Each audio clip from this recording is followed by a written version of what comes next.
tulisema ya kuwa the fight against corruption was not genuine.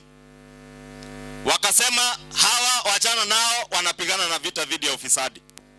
And I remember we said it was a politics of corruption, not a fight against corruption. The events of the recent few weeks itaonyesha ya kuwa kuna ofisi za serikali. And I want to agree with you, Deputy President, yesterday. You told DCI to do his job, aache kufanya siasa.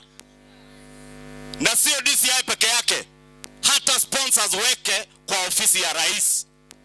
Waache kufanya siasa, wafanye kazi ambayo wamepewa wafanye. Thirikari bonde bagweta state machinery irere tura Kinoru mbesha ishaumite na shaumite county ya Meru kana inambesha uchaletera ndo uchaumite inambesha ushaumite na tembeshe mwemwe ingorukia milioni gana inashaumire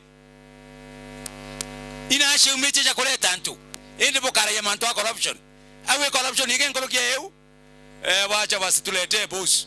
Watu wachague unataka upande wa David ama wa Goliath. Hata Kiraitu waambiwe kama hakusoma pale Kinoru anahitaji arudi shule.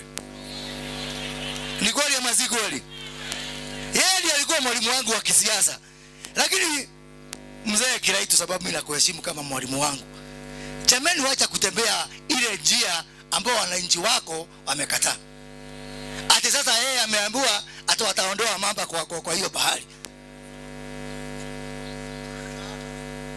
Mnataka tutume Bishop Kilima sababu ni mtu wa Mungu aende abia Kiraitu kwa shindano yake iko kwa moto?